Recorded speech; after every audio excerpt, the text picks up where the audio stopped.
Hey, hey, hey. Thanks for tuning in to KAZ Radio TV. It's your girl, Angela.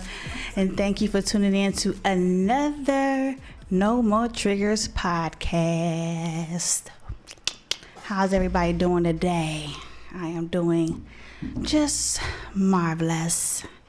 All right, so on today's episode, I am going to be recounting a couple of things that I went through with the first and second episode, and then I'm going to talk a little bit about as far as where me and the person I went through the situation is in our lives. Talk about my accomplishments and my goals.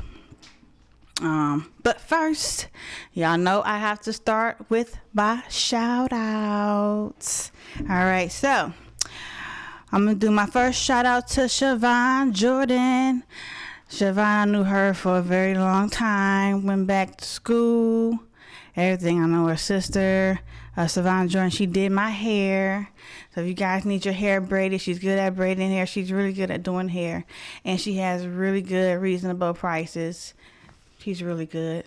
So DM her, Siobhan Jordan. Thank you, Siobhan, for getting my hair together. Next, I want to give a shout out to May from Raya's Nails. She did my nails. I don't know if I can see them. But she did my nails. You know, I really don't get my nails done too much, but I wanted to, treat myself for my birthday, and I got in the soonest appointment. But I love them. I like them. They're really natural colors. They ain't the extra lime green and stuff like that. That's just not me. Nothing wrong with it, but that's just not me. All right, and then of course, shout out to my viewers who watched my last two podcasts. Thank you so much. I really appreciate you. All right, so speaking of which, if you did not get a chance to watch my first two podcasts, if you can go on KAZ Radio TV, you scroll down, you go to the search, you put in No More Triggers, and you will be able to view all of my videos. So just go on www.kazradiotv, go down to the search bar, and then type in No More Triggers, and you'll be able to see all of my videos. And also I display them on my Facebook page also, and it's on other platforms as well. Another thing before we get started, if y'all can just take some time out and go check out my website, www.aclproductions.org. That's www.aclproductions.org. And, just look at some previous videos that I did, previous pictures, things of that nature, and what's to come. Okay. All right. So let's see. Lastly, if you would like to be a guest on the show, just DM me under Angela Lane. Talk about it. Let's talk about your triggers. Also DM me if you want shout outs, if you want your business advertised or anything of that nature. You can reach me if you know me personally. Just reach out to me personally. If not, you can also contact me, ACL Productions on Facebook, and ACL Production 2016 2016 at yahoo.com. And just email me and let me know if you want to be a guest, want a shout out, and I'll give you details about how to do everything. All right. So, as I said earlier, today I'm going to just highlight on a couple of things that I talked about the last couple of shows, and then we're going to move forward and try to conclude what is called my story. Okay, so as I talked about last week, and I got me some little notes right here, so make sure I keep on track, because I can get way off track and then I won't get finished. All right, but To start off, like I was saying last week, every relationship always start off with the happy times. It's always the happy times. It's when people get comfortable and that fake skin starts to slowly peel off. Is when they start to show the real them. And I always say, especially now that I'm more aware, that it takes a good 90 days to get to know someone. Some people show it right at the beginning, and I call that a blessing, because thank you for showing me this so I won't, waste my time. The ones that be sneaky and try to portray the person that you are attracted to or that you want to pursue, and then once you get all wrapped up in that situation, then they start to peel back them layers, and voila. But now you all in love, and you wrapped up in it, and it's mind-boggling. It's confusing. So what else did I talk about? So back to the basics. I was, like I said before, I was with him for about 4.5 years. I met him, was delivering a pizza. He eventually moved in, and then within a couple months, I want to say, he eventually just quit his job. And like I stated before, he only had 2 jobs out of our whole 4.5 relationship, which was very frustrating at times. And as I said before, when these situations happen, it don't just first fight and then he just beating you up. Sometimes the situation is they get you right where they want you. They make you very, very vulnerable to the point where you feel like you don't have nobody, because by that time they didn't isolate you from everybody. And then that's when they feel like they can go in and really start pounding on you and everything. So for me, we had at the beginning, the first whole year, I want to say it wasn't that bad. We had our regular fights as couples, with him, with the females, just regular and general fights. That first big fight we got into, as I said before, is when he took the gun situation. We took the gun, and when his cousin ended up killing himself, and then it retracted to him blaming me, it was like something at that point. That's when something started to. It wasn't the same. It started to change right then and there. So, I was just thinking that he was grieving, and I was just trying to, I never lost anyone to a suicide, so I really didn't know how to help him with that situation. I didn't know how to feel about that situation. I know it's a very sad situation, and I can empathize for him, but I couldn't completely put myself in in his shoes. But when he flipped it around, it was like, I don't understand, why is he making this, backlash on me? Then I was like, oh, maybe this is how he cope. So I dealt with it. It was after that, his grandmother and his father both passed away. So it wasn't only his cousin, but then it was the other 2 deaths. And I know that really took a toll on him.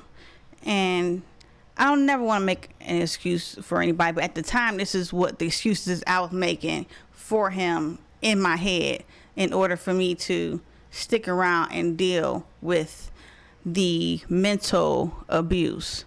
And it started off mentally. He would, just basically just tell me every day how I'll never be nothing, nobody never want me. It gets draining hearing it every single day. And you ladies and gentlemen, and everybody who went through it, y'all can relate to what I'm saying.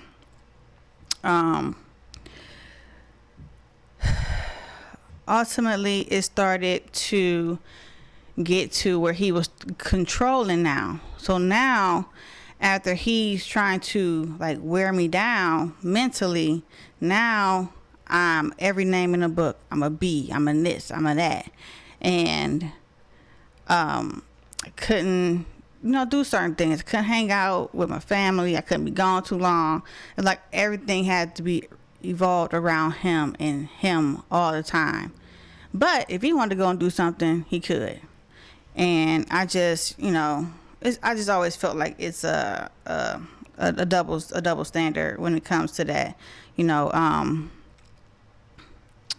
You guys have to realize, and we do this a lot, especially with new relationships. We don't realize that in a certain sense, when someone is being controlling, because we sometimes think it's cute, like you wear something real cute or something like that, and you saying that you're about to go out or this and that, and he like, where you think you going? You about to go change. You ain't leaving out with that on. And you thinking, oh, he's so cute. You being gullible. You laughing it off. You so jealous. I changed for my boo. This and that. And it gets to a point where now it's like he says it so much. Now you waiting for his approval for every outfit you put on. Is this one cool? Is that one cool? Now he's changing your wardrobe, and that's what, he did to me. He like broke me down. I used to dress really cute, really girly. I mean, I am tomboyish. I do have my tomboyish ways, but he broke me down. Like anything that I put on, he always basically wanted me in sweats or, nothing too revealing or, things like that. But I feel like, if you are confident within yourself and confident in a relationship, you shouldn't worry about what your other partner have on. That's, you should want to, this my girl, look what she got on. She look nice. Y'all wish y'all had her, but y'all don't. She's mine. But it's never the case. So that's when it, back to the story. So after those, that's when he starts to get like more controlling. If I'm going to the store too long, things of that nature. So fast forward after the controlling. Now it's my son is born, and as my son is born, now it's more physical, I want to say. It wasn't as physical when I was pregnant. It was more just a lot of shoving, pushing, shoving, and things of that nature. Of course, at the last podcast, I told y'all about how he spit in my face. He'll do things like that, like little things like that. He will never actually hit me. But after, that's when I got my head busted. That's when I got the 2 black eyes. That's when I got the broken toes twice. And it was, a couple of incidents that I left out before that I couldn't get to, that I did want to talk about just a little bit. But it was one incident where, we was arguing. Of course, everything starts with an argument, right? But he hit me so hard on my right side that I lost partial hearing. So I can't hear too well out of my right ear now because of that. And another incident is, this time the police actually got called, and I remember they took him, and at the time my friend Esharika, hey Rika, I love you, At the time, my friend Sharika, she had came over to Keno and wanted to stay the night when we helped keep me company and stuff. And, she had her baby with her, but I was just, thankful to have the company over. So we getting ready to, call it the night. She was sleeping. She was gonna sleep downstairs on the couch, and I was, upstairs in my room. Now, when the police took him, mind you, I didn't know if they took the keys from, took possession of the keys or not. I didn't know what was going on. I didn't know how long he was gonna be in there or what was going to happen. So, I told her to make sure that she locked the door and lock the screen door as well. As long as that screen door was locked, he definitely couldn't get in. But if the screen door was unlocked and he had a key, he could just easily walk in. So, we went to sleep. I know the screen door and everything was locked. Before we laid down and went to sleep, and I woke up to Rika yelling. She like, all I hear is, Angie in the house. But when she was hearing it, when I was opening my eyes, he was already like standing right there. And so like all types of crazy stuff was running through my head. I didn't know if he was like about to try to kill me. I didn't know like what was going on. That was like one of the most scariest moments. Mind you, my friend had just ran out the house and left me. But it's at the time like all kind of like crazy stuff was like running through my head. I didn't know what to think. But luckily, God was on my side. He didn't, he wasn't on nothing crazy. He was, wanted to talk about the situation, blah, blah, blah. You know how I go. Get mad, then they want to come make up and yada, yada, yada. So, of course, I eventually, took him back. I can't remember what the incident, was about. But, we had talked it over and everything. And we ended up getting back. But I never knew like how the door got unlocked, so I ended up calling my friend. I'm like, hey, what happened? How the door got? And she had to go back out to her car and get something. And when she came back in, she forgot to lock the door. So I was like, okay. I wasn't mad at her or anything. It was just like it just happened so fast. And at the moment, it was just like I wasn't even thinking about, her or why she leave me or why she ain't stay, and all those, type of things. I understand she got a baby. She trying to, but at least she did, yell out and, forewarn me that he was there. But I mean, by that time it was too late. He was already there. If he wanted to, kill me, that would have been his time of glory to do it. But, luckily that didn't happen. He wasn't that crazy. So, but let's see. So after those, those incidents, believe me, people, it's a lot more. But, and people been telling, putting the idea in my head, maybe I should write a book. Everybody write books. I really don't want to. I mean, it's lingering around in my head a little bit, kind of, sort of, a little bit. So I might consider it, futuristically. I got a lot, on my plate right now. So a book would be something like later on down the line. Maybe when I got a lot more accomplished. And so, let's see. So, what else I want to talk about? So basically, after that, I don't think I told y'all that after the fact that everything was said and done and he was out the house, that he stalked me for about, I want to say almost 3 months.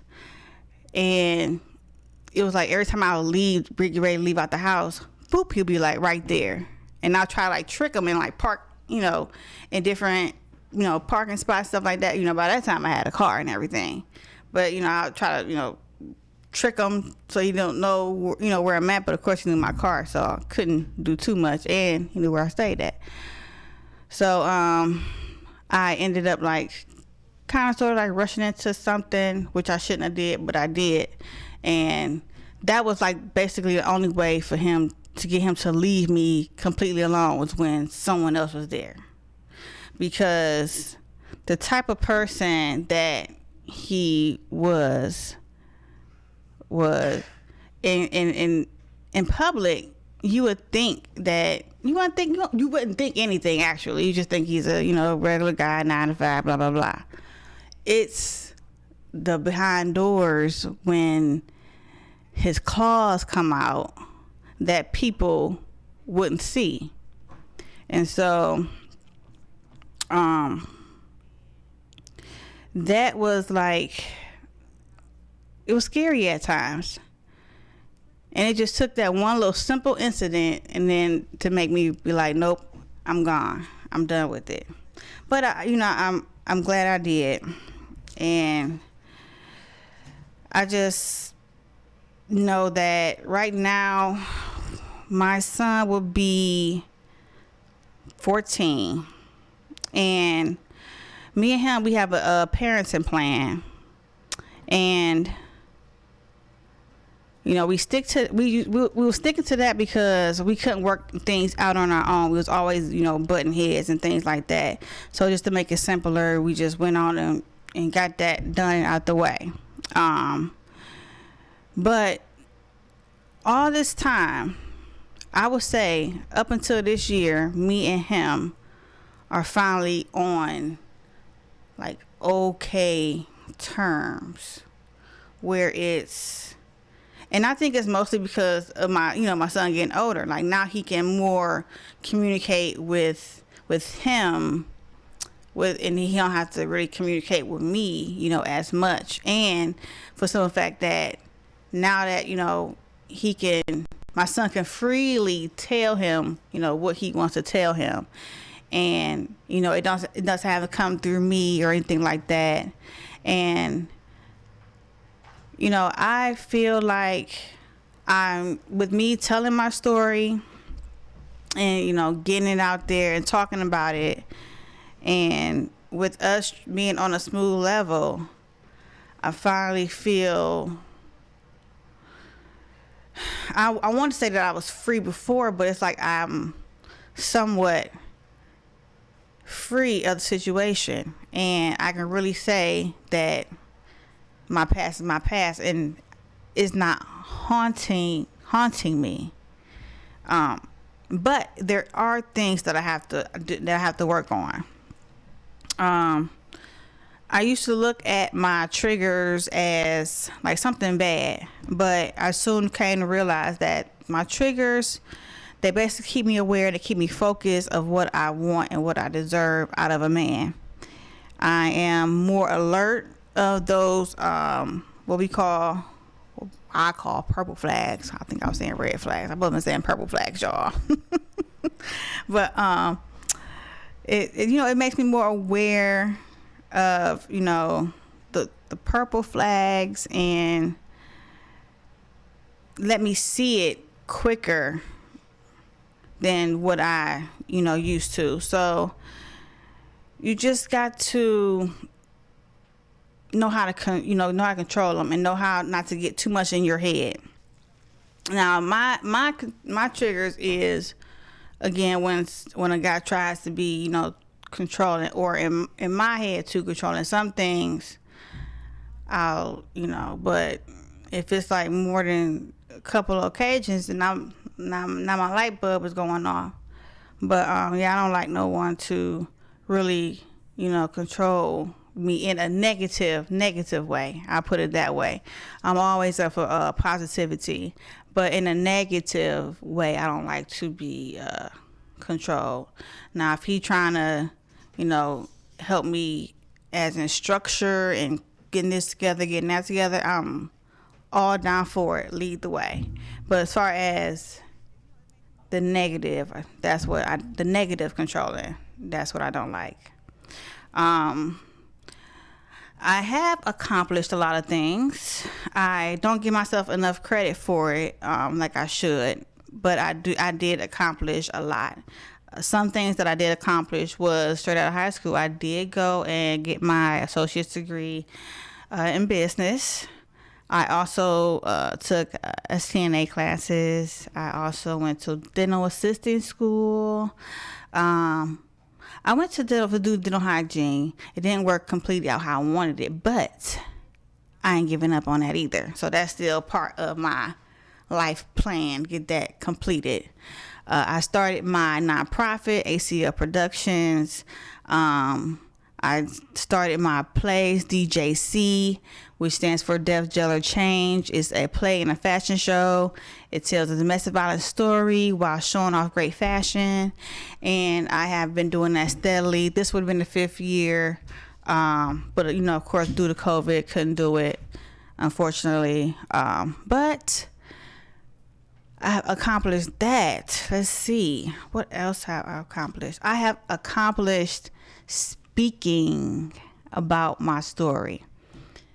Every podcast I come on here, I'm nervous, but I get a little more calmer, a little more relaxed. My first one, I was just all in my head. I was all over the place. And I'm starting to, as it's coming out, as I'm repeating it, and as I go back and I listen to it, and I go back and I listen to myself, listen to my story, listen, and it just makes me feel, I can't describe the feeling. I really can't, but it makes me just feel yes, I got through that. I did it. I know it's worse stories than mine, but I still went through something and I got through it. I also accomplished my oldest son graduating high school, no kids. He's very smart, very intelligent. Right now he got a computer software job, an intern job, so keep my fingers crossed that he sticks with that. I have some goals. I usually try to set some short length goals and long length goals, but I'm gonna tell you a little bit about 5-year goals. So my 5-year goals is to own my own house, and own multiple properties with it, because as I said, I was taking property investing classes, real estate investing classes with Blotz. Check them out, Blotz. But I was taking those classes. So I want to have multiple properties. I want my plays and my fashion shows to be shown in multiple cities. I want to have about 3 movies done. I want to have both my nonprofit buildings, the one for when I'm putting on my plays and fashion shows, and the one for my basic community center. Let's see, what else do I want? I want a lot. And I want to be completely debt free too. But I know it's a lot, but I never give up on my goals. So even if I don't make the 5-year cut, whatever's left on my list, I'm just going to put it in my next 5-year plan. That's just how I do it. I try to, plan things out and everything. So basically that's my story, y'all. I'm going to leave it at that, come to that conclusion.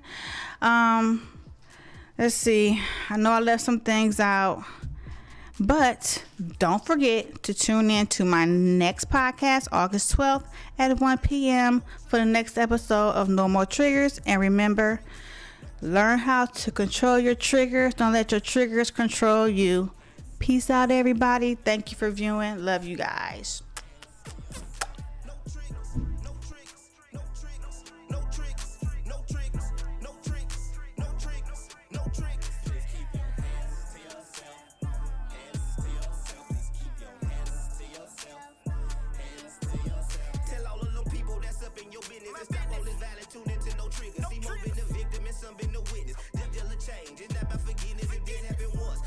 Twice. One thing you don't do is play with your life. Got you smiling all day, but you crying at night. Praying to God that he make it alright. They say treat others how you you wanna be treated. Walk around, head down, got you feeling defeated. Gotta tell you that he love you, but you know it don't mean it. Look at your face in the mirror, baby girl, we can see it. So many people in your life gon' be the last to believe. Kids tell you how you feel, can't control what they see. This the #1 podcast right out of Cleveland, where everybody claim they real, but they don't know the meaning. And you got 'em mad, and I know the reason. Real is bad and you overachieving. Body banging like the bass when it's beat. Flashing on runway, girl, I know they see you. Show this so high, made me run up a fever. Like my deepest secret, show to your keeper. Break you a proper girl, I'm not gon' tease you.